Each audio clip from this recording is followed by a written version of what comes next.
Hello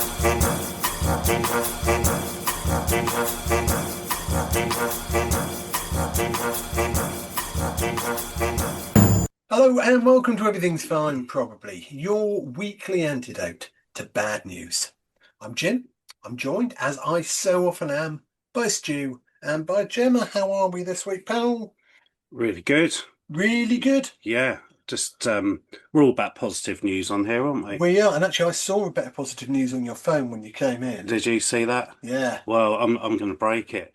Mrs. Brown's Boys has been cancelled for 2026 and will no longer air Christmas or New Year.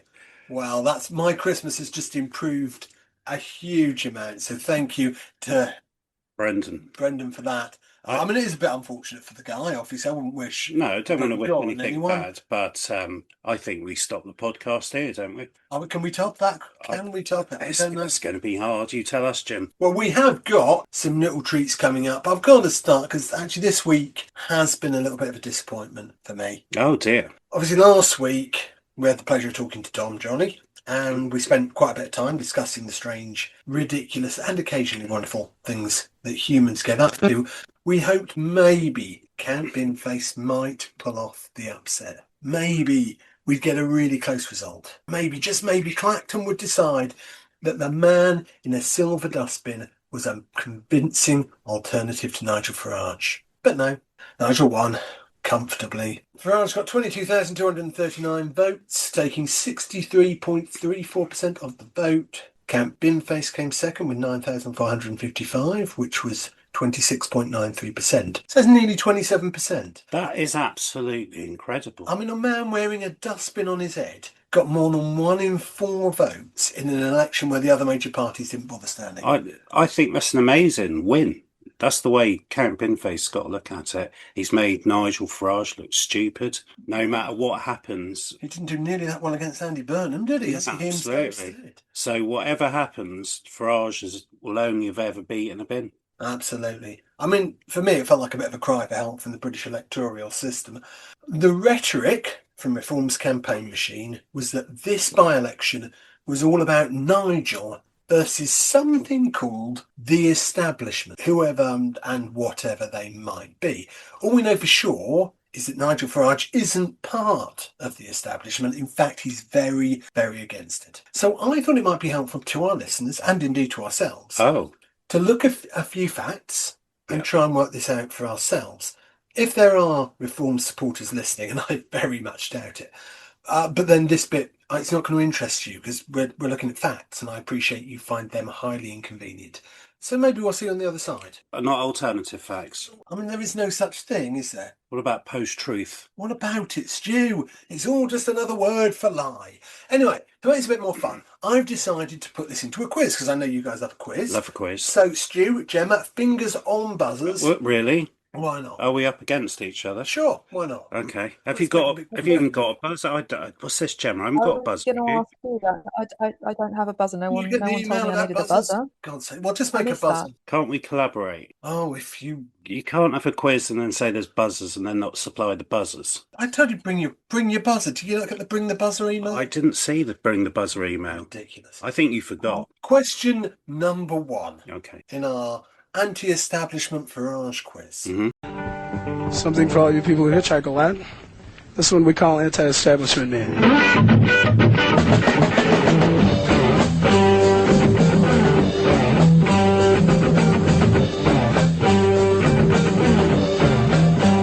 How long did Nigel Farage spend as a member of the European Parliament? Okay. Was it A, about 6 months, B, about 5 years, C, 21 years, or D, don't be ridiculous, he's always been an outsider.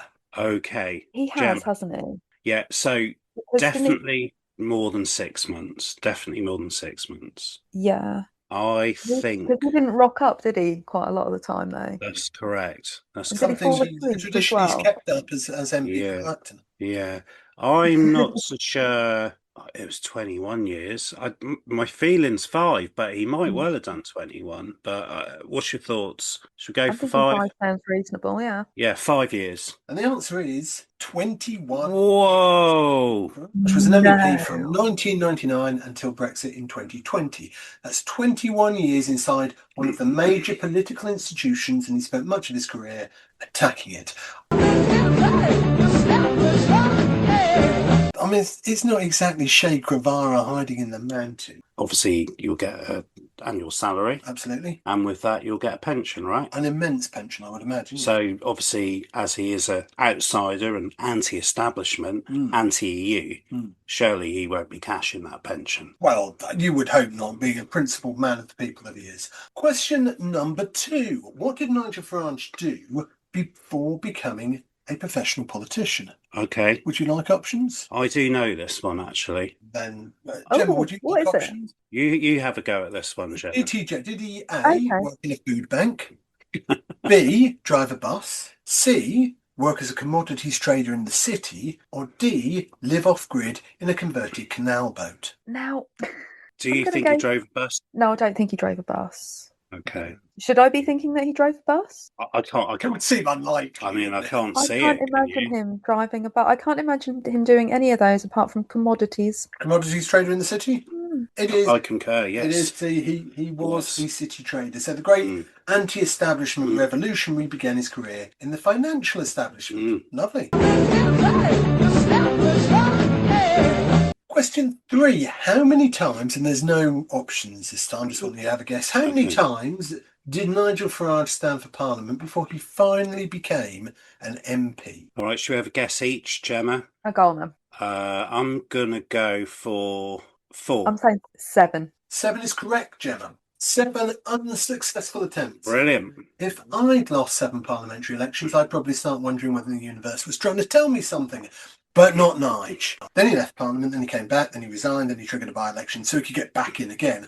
I mean, it's less smash the establishment and more, could you just let me back in through the revolving door? Question number 4. Who actually demanded the Clacton by-election? Was it A, Labour, B, the Conservatives, C, the Lib Dems, D, the Greens, or E, Nigel Farage? Well, it was Nigel, because he wanted the people of Clacton to decide whether his £5 million was dodgy. It's not quite up to the people of Clacton, but that's kind of how he wanted to frame it. That's my understanding of how that played out. Yeah, Gemma, you're nodding as well. I mean, that is pretty accurate.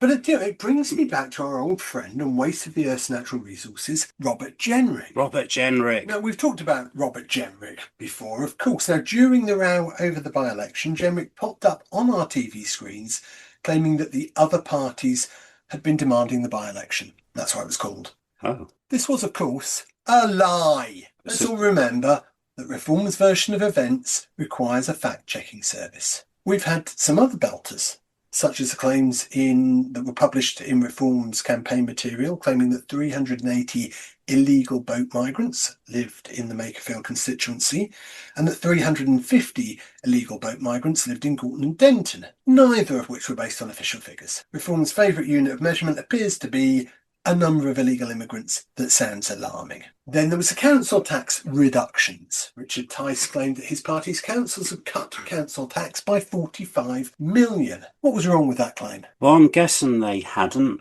Well, it was certainly seriously misleading. They didn't, you're quite right, cut council tax. They increased it, but by less than the maximum they could have increased it by, and then calculated the difference as a saving. That sounds kind of fraudulent to me. Well, I hesitate to use the word, but... Can I just say about Richard Tice? He said today in an article that we should stop worrying about climate change and the fact it's got really hot and obviously the country's on fire and old people are dying and people with underlying health conditions are struggling, because on the upside we can produce our own English wine. Yeah. So why not enjoy the summer, stop moaning, and just have a few bubbles? There you go. Millionaires drinking wine won the worlds. Good. And then, of course, there was Nigel Farage's English language claim from February. Do you remember this one? I don't know. It's a good one. So Nigel Farage said that 1 million people in Britain speak no English whatsoever. Oh. Now, the census actually recorded 161,000 people in England and Wales. Now, any idea how he got to 1 million? Did he kind of move the decimal point? He didn't do that. No, what he cannily did, or hugely dishonestly did, was that he added together two completely different census categories. The 161,000 people who said they couldn't speak English at all, and the further 880,000 who said they could not speak English well. And that is hugely different. Full Fact investigated this, and they have put Farage on its list of MPs who have not corrected the record after being told their claim was inaccurate. All well and good, you might say. What has this got to do with the by-election? Well, actually, it does have things to do with it because Nigel Farage didn't turn up to the count. You might know this on the night. What did you call him? Nigel Farage didn't turn up to the count on the night because he claimed that Essex police had advised him there was an organised attempt to disrupt and degrade the result. But Essex police said it hadn't advised any candidate not to attend the count. So Nigel Farage, who's not afraid of the establishment, apparently couldn't face a room full of election officials and can't bin face. Or maybe he doesn't know where Clacton is, so he's never bloody. What he did say after he changed it, he said, actually, it was because why should I share a stage with a bunch of losers? That was his actual change of story. He also said that there were people planning to embarrass him. He's quite capable of embarrassing himself. Absolutely. I quite liked the next day they had Lee Anderson on the radio having an interview, and they were talking about the election result, and he was just so angry. And the interviewer just said, "You won. Why are you so angry? And why are Reform so angry?" But they were blaming the BBC making this story up about Essex police and the media, and there's a witch hunt. But I think we talked previously on these shows, hasn't he appeared on Question Time more than any other guest? Yes, absolutely. It's a bit like having your cake and eat it almost, isn't it? In fact, he's only actually been an MP for a very, very small amount of time. And then he quit. Yes. And now he's won again. Well, until this investigation's finished. So the investigation carries on. It does. Well, we'll come on to that. We're coming on to that. Yes, of course. Because that's the very next question concerns this. Question 5. What happened to the parliamentary investigation into Farage's 5 million gift after he won the by-election? Did A, disappear, B, get shredded, C, move to Belgium, or D, resume? Unfortunately for Nigel, it resumes. Yes. Because apparently reality is refusing to cooperate with his storyline. Brings us to our final question, and I think this one is probably the easiest one you're going to face. After everything we've just established, is Nigel Farage actually anti-establishment? Well, based on what you just said, and obviously based on the fact that he was gifted £5 million, obviously before he was an MP, let's get that out there. The fact that you said he was in the EU Parliament for 21 years. A former city trader, 21 years in the EU. Former city trader. He's a serving MP, leads a political party. He's got wealthy donors. I He feel... triggered an election. He got us to pay for it, for the Yeah. It feels part of the establishment to me. What do you think, Gemma? What's your thoughts on that? It's a tough one. It's a tough one. It feels, doesn't it? It feels like he's very much part of the establishment. What I would say to Nigel Farage, if it were me, is, dickhead, you are the establishment. So the estimated cost to us, by the way, the taxpayers, is around £275,000. And before anyone says, but Reform offered to pay for it, yeah, they did, but that's not how it works. Political parties can't just rock up with a cheque and buy themselves a by-election. It's got to be run through the proper public system. So the man of the people triggered a by-election, got the taxpayer to spend roughly 275 grand on it, won it, and the parliamentary investigation over the 5 million gift resumed anyway. So that 275,000 quid, that was enough to employ several nurses or teaching assistants for a year, or provide substantial funding for youth services, mental health support, libraries, community projects. So, that amount is not nothing. And we spent it because one man decided to resign from a job he already had, then stand for the same job again, so he could claim that the people wanted him back, and in the process get another election behind him while the parliamentary questions about the £5 million remain unresolved. What a massive, narcissistic bellend. Oh, and a special thank you to the 22,239 people who voted for him. You've now given Nigel Farage another job and given the rest of us another 4 years of Nigel Farage on the television. So thanks for that. We really appreciate it. You're the gift that keeps on giving. Something for all you people who hitchhike a lot. This one we call anti-establishment man.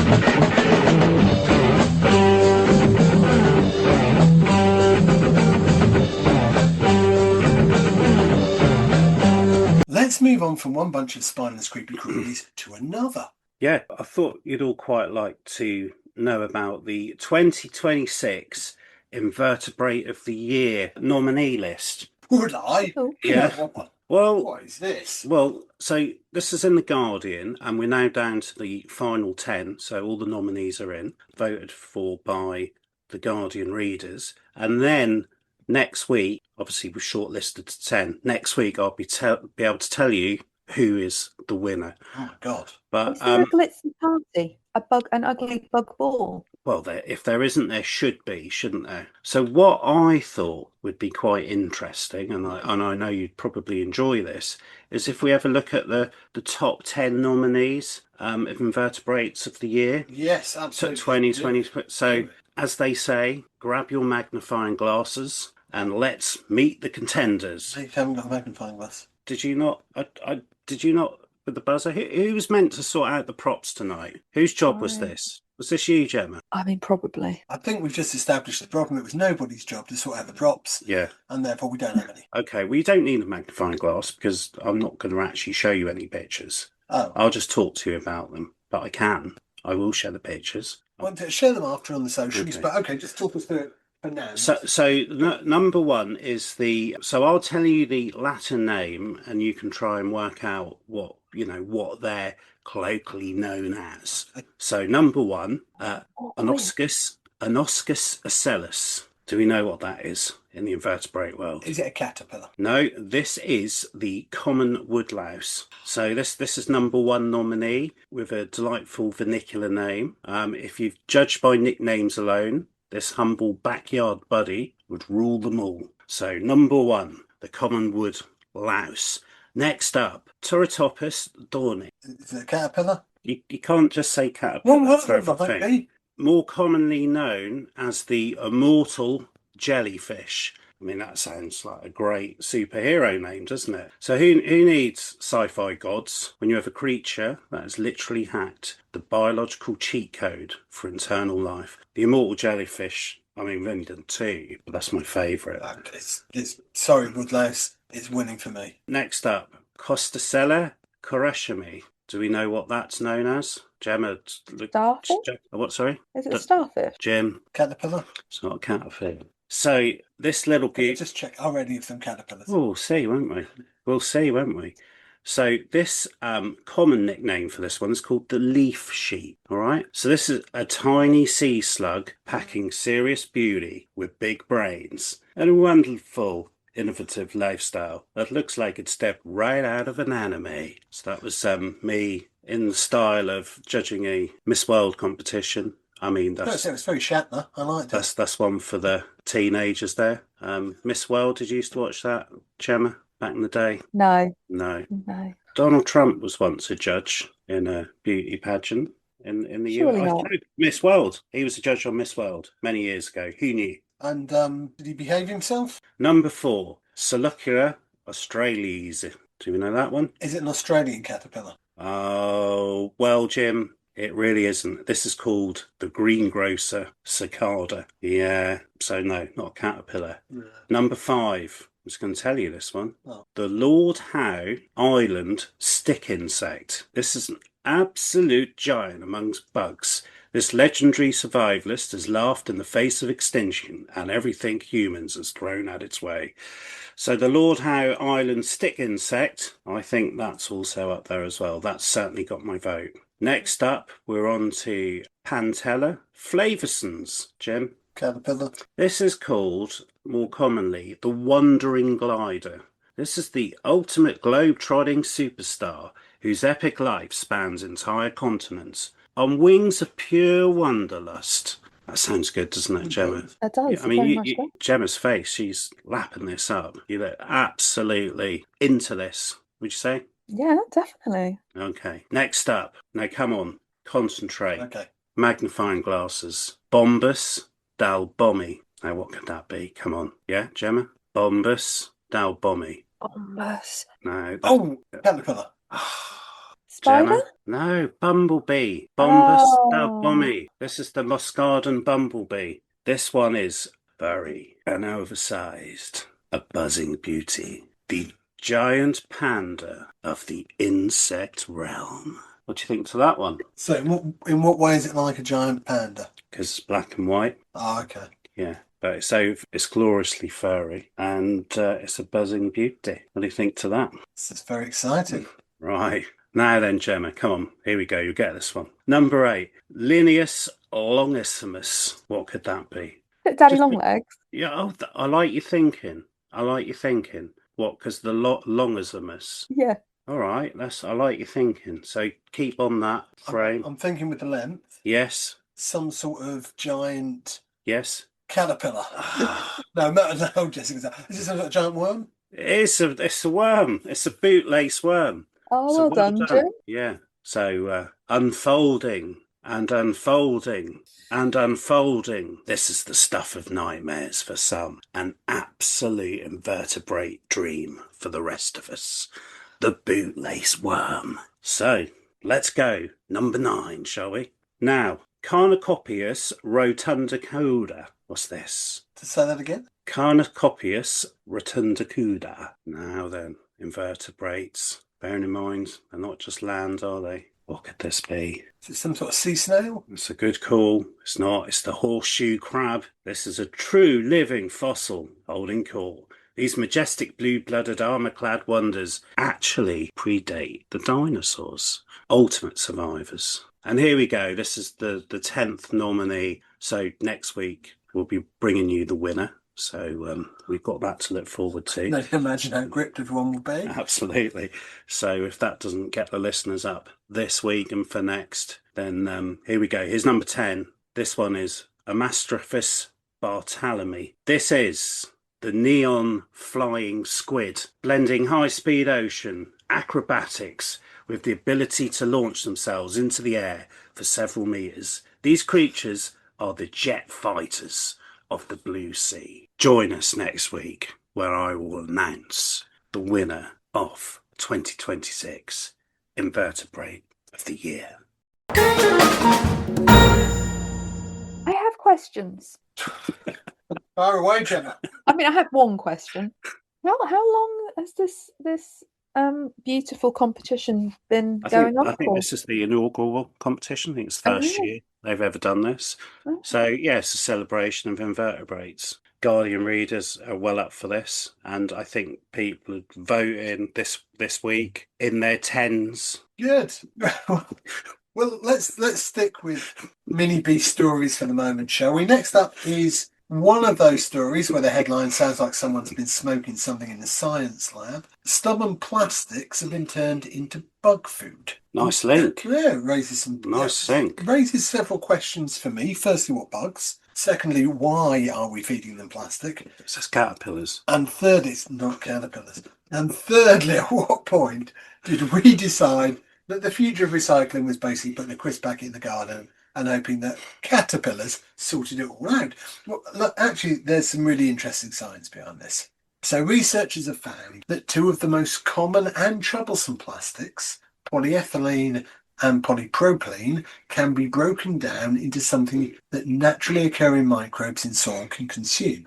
So polyethylene is the stuff you'll find in loads of packaging and everyday plastic products. Polypropylene is used for things like bottle caps, food containers, straws, car parts, all of those other things. And they're incredibly useful because they're incredibly difficult to break down. But that also makes them a nightmare once they escape into the environment. They can hang around for decades, sometimes centuries, like Nigel Farage. And like Nigel Farage, it seems that plastic is going to be a problem for a very long time. But a British company called Polymateria have developed an additive, and it's put into the plastic while it's being manufactured. It's called Biotransformation Master Batch. And after the plastic's been exposed to enough weathering from the environment, the additive helps break it down into much simpler wax-like material, and that's where the bugs come in. Soil microbes can then consume the material. So researchers from Polymateria, Imperial College London, and Malaysia's Standards and Testing Organisation SIRIM tested the process and treated samples of polyethylene and polypropylene, biodegraded by 90% more over 9 to 10 months. Conventional polypropylene tested alongside them didn't, which is quite remarkable.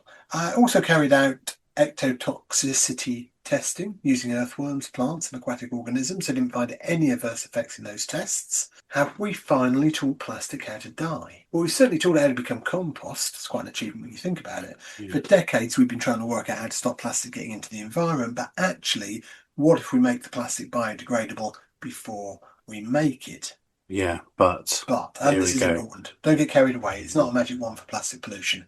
The research was carried out partly by the company that developed the technology, and the tests were conducted under controlled laboratory conditions. Doesn't make them wrong, but it does mean we need more independent research and real-world testing before we start declaring plastic pollution solved. And there's another obvious question. What happens to the plastic before it gets to the point where it breaks down? Because we don't want manufacturers thinking, brilliant, we can make as much disposable plastic as we like now because the worms will deal with it. That's not the lesson. The lesson is potentially that for some products where plastic is difficult to collect, recycle or recover, there might be a way of making the material itself less persistent if it escapes into the environment. And that is genuinely useful. The researchers say the treated plastics have already started being used commercially, including in products in UK stadiums, while hundreds of brands across Asia are adopting the technology. So it's not just happening in a lab somewhere, it's beginning to make its way in the real world. And I rather like the fact it's not particularly glamorous. There's no giant machines sucking plastic out the oceans or robots the size of skyscrapers. There's no billionaire standing on a stage saying he's going to save the planet, not that billionaires ever do. It's just an additive that you put into plastic when you make it, and eventually nature gets to eat the leftovers, which means we may finally have found something that plastic is worse at than humans, getting a job and going away when it's finished. Now, if we can just find something that will get rid of Nigel Farage. See, I told you invertebrates were important. Yeah, they are, absolutely. Surely, based on that, the worm's got to win, isn't it? Well, it depends whether that particular long worm that you talked about is getting in on the act. Yeah. If it's a long worm, that's a lot of plastic it could eat. Fantastic. Nature always finds a way, doesn't it? Gemma, we've not had much from you yet this week. What have you got for us?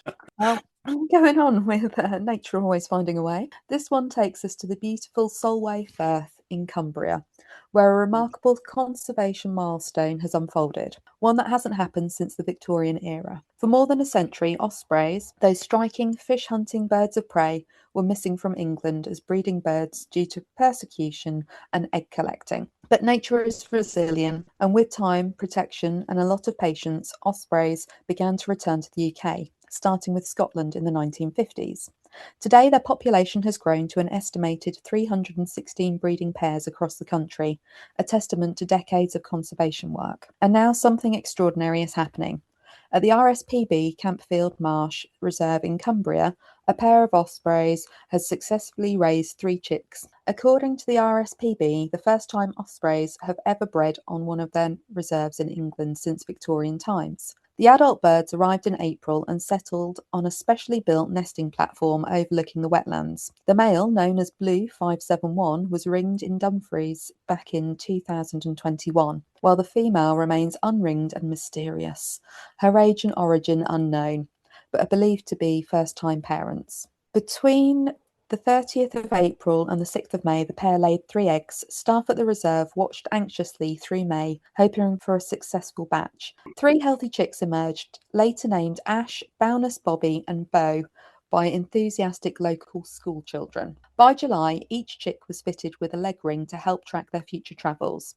They're expected to fledge this month, August 2026, spending a few weeks mastering the art of fishing before beginning their first migration to West Africa in September, a journey that takes 4 to 6 weeks. Site manager Mari McLaughlin summed up the excitement perfectly. We're incredibly excited to be the first RSPB reserve in England to host a pair of breeding ospreys. Ospreys are frequently site and partner faithful, so we're hoping to see more of them and their offspring in the future. This isn't just a win for one reserve, it's a symbol of what long-term conservation can achieve, from extinction as a breeding species to a thriving, expanding population. The osprey's comeback shows that when we protect nature, nature responds. Excellent. Thank you, Gemma. That's not even all of your animal news for this week either, is it? It's not. There's It's not. more. There is more. So the last story about the ospreys touched on good things happening in Scotland. This one is fully Scotland, where the quiet engineering idea is making a big difference for one of the country's most charismatic animals, the otter. If you've seen the story online about Scotland building special otter ledges under bridges, good news. It's true. And it's a wonderful example of how thoughtful design can help wildlife live safely alongside us. So, what exactly are otter ledges? They're narrow walkways built inside culverts and under bridges, giving otters a safe, dry route to cross from one side of a river to the other, instead of being forced up onto busy roads where traffic accidents are the number one cause of non-natural otter deaths. These little pathways keep them tucked safely beneath the bridge. The idea came about as researchers noticed a pattern. Otters were often killed within just 50 metres of water bodies, where roads cut across their natural routes. As otter populations began recovering in the early 2000s, thanks to cleaner waterways, better fish stocks, and bans on harmful pesticides, conservationists and engineers realised they needed to help these animals complete their journeys without danger. Transport Scotland responded by making wildlife mitigation a standard part of new road and bridge designs. That includes underpasses, overbridges, mammal fencing, and yes, otter ledges. These features aren't just for otters either. They help badgers, pine martens, water voles, and other small mammals move safely through fragmented habitats. And the results? They're rather encouraging. Studies show that bridges equipped with safe passage features see fewer wildlife fatalities and better connectivity for animals that rely on riverbanks and riparian corridors. It's a simple idea with a big impact. As for the otters themselves, their story is one of recovery. After major declines in the late 20th century, Scotland's otter populations have been steadily bouncing back. Cleaner water, reduced pollution, and protective legislation have all helped, and now infrastructure designed with wildlife in mind is giving them an extra boost. So why is this story trending right now? Probably because it's exactly the kind of good news people love.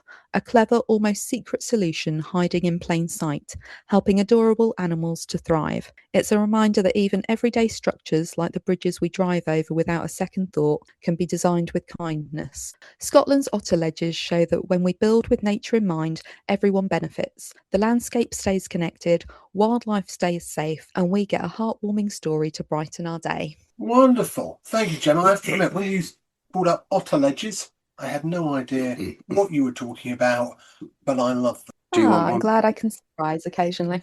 I don't know where I put an otter ledge, and actually, I don't really get many otters. I get a lot of bats. If you had a ledge, maybe you'd get an otter lodger. Maybe. What you think? All that's missing here is if I'm just lacking a ledge. You do need a ledge, yeah. Word. See what I can do. All right, let's wrap up the animal news with a story about our own species, humankind. Stu, you've got a story about an amazing human from history whose contribution got a little bit of extra recognition this week. Yeah. So if you were to walk past 149 Ledbury Road this week in Notting Hill, you're now going to see a brand new blue plaque on the wall.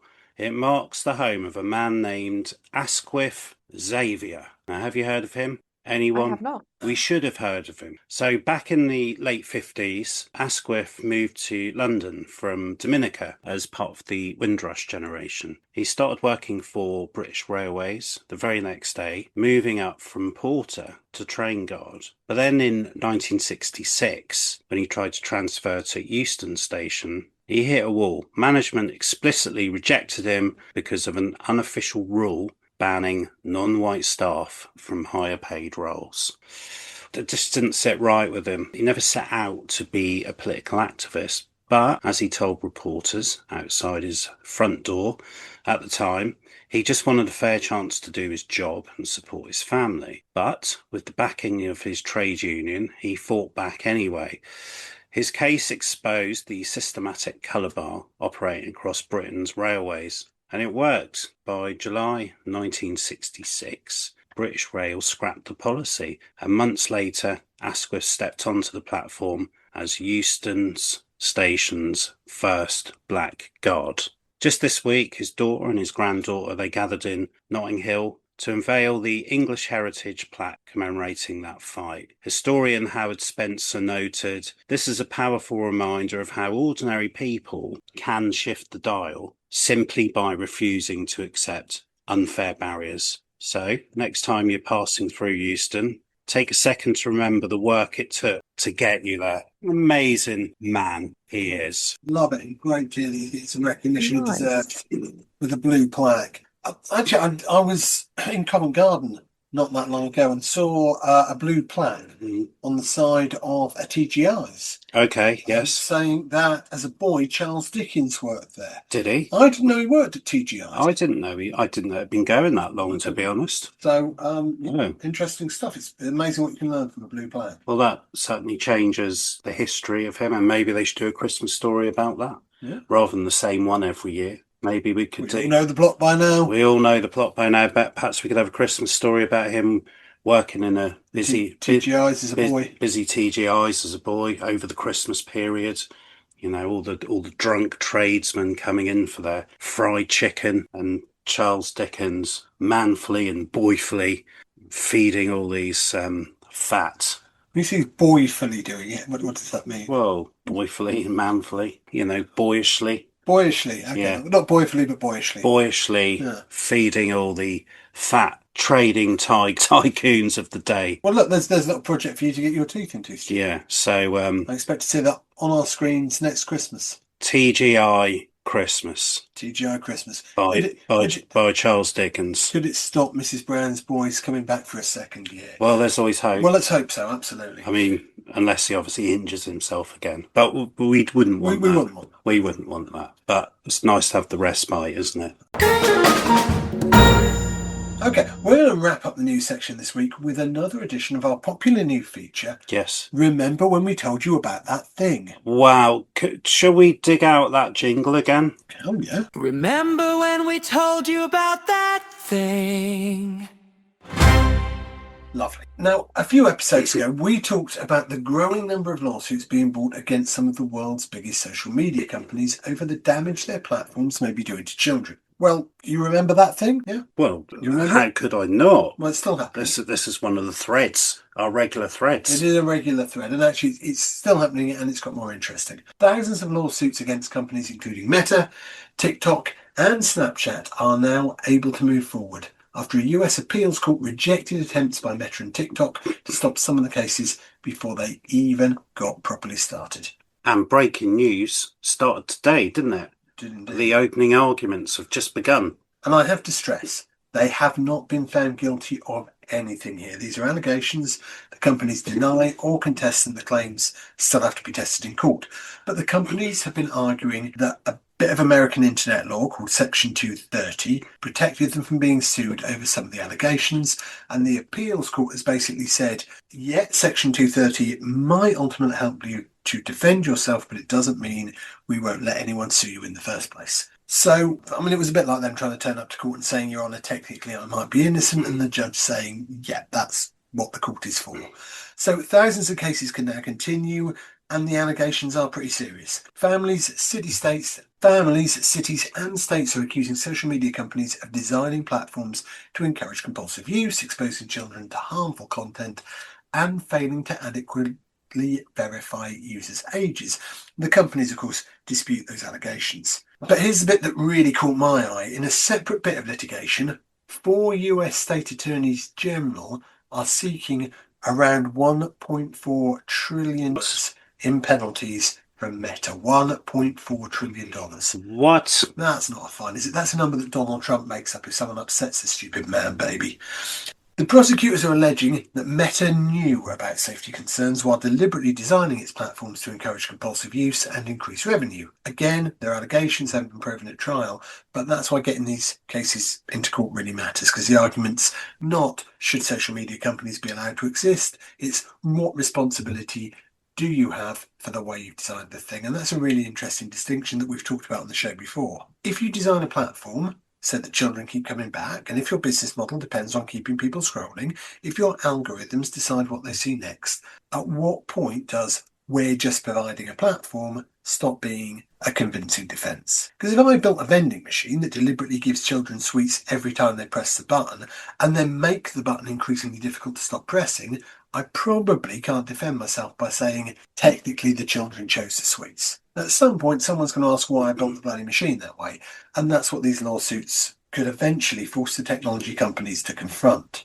And it brings us back to something we've talked about before on the show. We keep hearing that parents need to take responsibility for what their children do online, and obviously parents do have a role. But if the companies building the platforms have spent billions of dollars working out exactly how to keep people engaged, perhaps we shouldn't put the entire responsibility on a parent who's trying to get their 14-year-old to put their phone down and come downstairs for dinner, because that's one parent versus several $billion of behavioural science. And that's why I like this development. Not because we've suddenly discovered that Meta and TikTok are guilty. We haven't. But because they're going to have to answer the questions in court, under oath, with lawyers and evidence.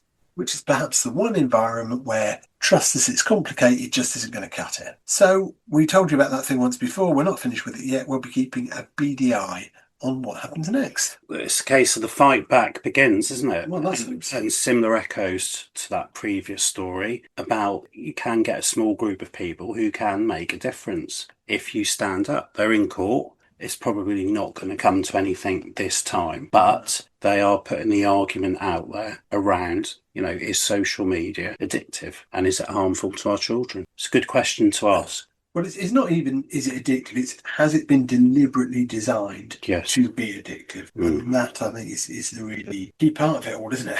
Jim, Stu, what about if I said to you, keep pumping? I'm going to move just a little bit further away from it. I'd prefer it if you didn't say it again. Gemma, what would you think if I said to you, keep pumping? I'd be glad that I'm sat here and not where Jim is. Well, rightly. This was the exact message, Hollywood icon Arnold Schwarzenegger. So that was my Arnold Schwarzenegger impression, you see. That was my keep pumping, I'm Arnold Schwarzenegger. So he sent a message to Mick Wadge, who is an 88-year-old British grandfather who's recently become a TikTok sensation for his weightlifting workouts. Mick Wadge from Laneshaw Bridge in Lancashire, he took up strength training following the death of his wife. He initially started lifting on his patio using a broom handle and a water-filled milk jug. Probably needed more than one milk jugs. Over the last few weeks, his personal trainer, Ross Starkey, he began posting his gym progress under the TikTok handle Old Man Mick. So check that out.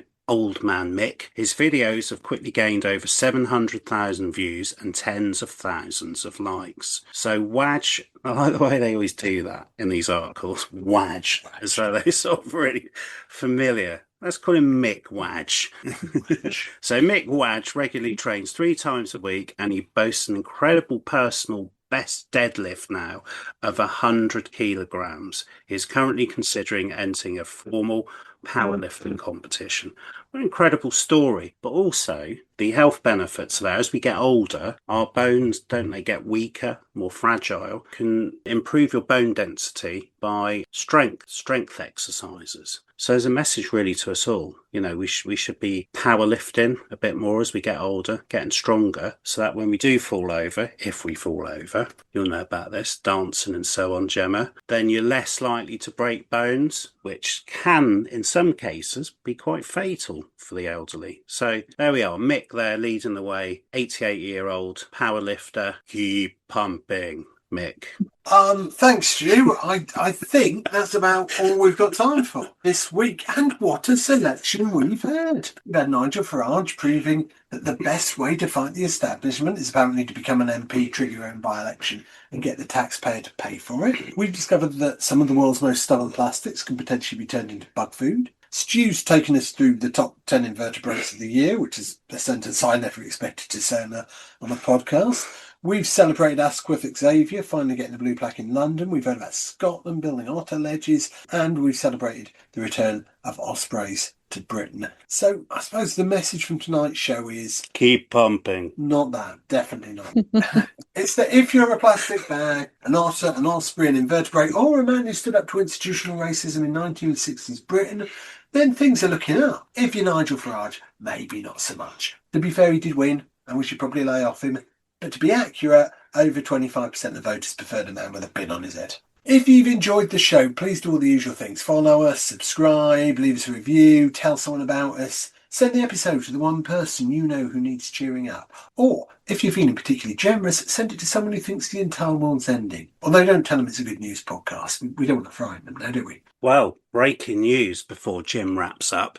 Haven't jumped in for a while, have I? But also you should check out our socials now for our new daily drop of Everything's Fine Probably Today video shorts, where you can see Jim picking best news story of the day. And you can get those on TikTok, YouTube, or even on Facebook stories or the Facebook feed. Take a listen to those if you really want to cheer your day up. And careful not to get addicted. We'll be back next week. Attempting to put a smile on your chops. Until then, look after yourselves, look after each other. Stay cheerful, stay optimistic, and always remember that everything's fine. Probably.